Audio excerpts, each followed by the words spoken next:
오늘 거기에 대해서 저희가 한번 생각해 보는 시간을 갖도록 하겠습니다. 먼저 부양료 CG를 좀 볼까요? 네. 부양료 청구 소송. 네, 지금 어떤 일들이 벌어지고 있나라고 쭉 보시면 부양료 청구 소송이 지금 계속해서 2018년에 252건 이렇게 들어와 있죠. 생각보다 많군요. 네, 드라마에서만 벌어지는 일이 아니라 현실에도 이런 일이 지금 벌어지고 있는데 이 중에서 실제로 이제 경제적인 능력이 없는 분이 자녀에게 부양료 청구를 하고 있다면 특별히 저희가 얘기할 건 없겠지만 그 중에 어떤 사례가 있냐면 내가 자녀에게 뭘 주고도 그 다음에 자녀에게 되받지 못해서 하고 있는 소송도 포함되고 있어서 오늘 그 얘기를 좀 해보려고 합니다. 그러니까 부양료라는 것이 네. 자녀가 마땅히 해야 할 부양의 의무를 하지 않아서 네. 이걸 청구한다는 얘기죠. 네. 그래서 이제 부모님들이 몇 년 전에 불효자 방지법을 좀 만들겠다라고 얘기가 나오니까 막 박수 치고 환호하셨어요. 드디어 내가 이제 걱정 없이 우리 아이들로부터 부양을 받을 수가 있겠구나라고 했는데 그 법이 아직까지 안 만들어지고 있죠. 네. 왜 안 만들어지고 있을까요? 그리고 과연 그 법이 만들어지면 우리가 보호를 받을 수 있을까요? 저는 아니라고 봅니다. 네. 저희가 이제 보면은요, 첫 번째 케이스 영상을 한번 볼까요? 2003년 유모 씨는 부모님을 충실히 부양한다는 각서를 아들에게 받고 종로구 2층 한옥집을 물려줬습니다. 하지만 아들의 태도는 약속과 달랐습니다. 어머니가 혼자 거동을 할 수 없을 정도로 건강이 나빠졌지만 간병은 누나와 도우미에게 미뤘고 어머니에겐 요양시설에 들어갈 것을 권했습니다. 급기야 아버지 유 씨는 아파트를 마련하겠다며 물려준 재산을 돌려달라고 요구했지만 아들의 대답은 천년만년 살 것도 아닌데 아파트가 왜 필요하냐는 막말이었습니다. 결국 소송으로 이어졌고 법원은 아버지의 손을 들어줬습니다. 아주 답답한 얘기네요. 사실 이 경우는 이제 그나마도 그 각서가 있어서 일명 이제 법원에서 효도 계약서라고 했는데요. 그게 있고 그것이 인정이 돼서 이제 돌려받았지만 현실적으로는 이제 그렇지 않은 경우가 훨씬 많아서 그 부분을 좀 설명을 드리려고 합니다. 그러니까 예를 들면 이거죠. 불효자 방지법은 뭐냐면 내가 재산을 줘요. 그런데 이게 불효자라는 게 인정이 되면 이 재산을 다시 돌려올 수 있는 법을 만들자는 게 사실은 핵심이었습니다.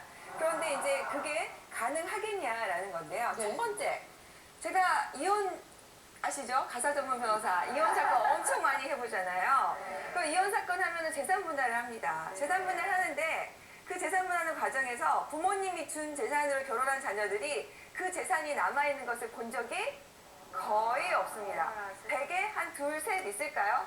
근데 그 경우는 어떤 경우냐면 부모님이 집만 준 게 아니라 땅도 주고 뭐도 주고 다 줘서 그러고 난 다음에 남아있는 경우는 그래도 남아있는데 부모님이 집 한 채 준 경우에는 대부분 바로 집을 주자마자 그거 대출받아서 없애버리죠.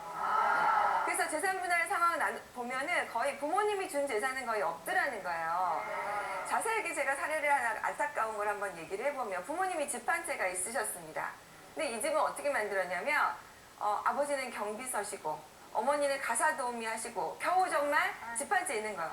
서울에 집 한 채 있는데 재산이 한 4억 정도 된다면 부자도 아니죠. 중산층에도 못 들어갑니다. 이 부모님의 평생 소원은 뭐냐면 아들이 장가 가는 거였어요. 그래서 아들이 며느리를 데려오니까 너무 좋은 거예요. 그래서 그 재산을 뚝하니 반으로 대출을 받아가지고 전셋집을 얻어줬습니다. 그렇게 해서 이제 잘 사나 싶었는데 바로 며느리가 이쁘게 손자를 낳았어요. 그래 이제 난 거기서 걱정이 없겠구나 하고 살고 계셨죠. 그동안에 이 집 대출비는 그 이자는 누가 내고 있을까요? 어머니가 내시죠. 어머니 아버님이 여전히 경비서시고도 하시면 내시고 계시죠.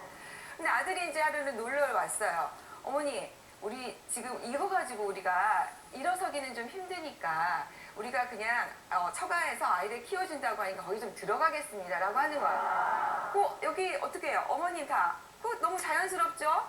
내가 애 못 봐줄 거니까 그래. 장모가 봐주신다니까 고맙구나 하면서 들어가라고 했습니다. 그러면은 이 전세금 어떻게 될까요? 이 전세금 다시 부모님한테 돌려주는 거 받다는 분 손? 없어. 네. 그 이자라도 내준다고 하는 자녀 받다는 분 손? 없어요. 네. 집 그대로 가지고 처갓집으로 들어갑니다. 그래가지고 있는데 하루는 이제 놀고 있는데 장인어른이 그러시는 거예요. 자네 그 전세금 어떻게 돼 있나? 아, 네, 저 통장에 넣어놨습니다. 아, 요새 이자가 얼마야? 그거 나 주게. 내가 그거 나중에 불려서 나중에 40평 아파트 사러 갈 수 있게 해줄게. 그래서 보니까 생각해보니까 그도 그럴 것이 요새 이자율이 1% 2%니까 그래서 장인어른한테 드렸습니다. 그런데 그 이후로 장인어른을 볼 수가 없었죠. 네. 그도 홀라당 다 사기당하신 거예요. 그래서 저는 이 시점에 이렇게 생각을 해봐요. 과연 이 돈을 그 자녀가 그 아들이 자기가 진짜 번 돈이었어. 전세금이 번 돈이었다면 그렇게 쉽게 아무것도 검증하지 않고 장인어른에게 줄 수 있었을까? 없죠. 저는 절대 그러지 않았을 거라고 나. 그러니까 자녀에게 돈을 줬을 때 문제점은 자녀가 그 돈의 가치를 모른다는 거예요. 어떤 어머님이 아들 잘 살라고 결혼 전에 집하고 아파트를 해줬어요. 그리고 임대료는 어머니가 생활비로 받아 썼습니다. 자식한테 이건 어차피 내가 준 건데 미리 증여를 해준다고 한 거죠. 그런데 이 결혼을 반대를 했어요.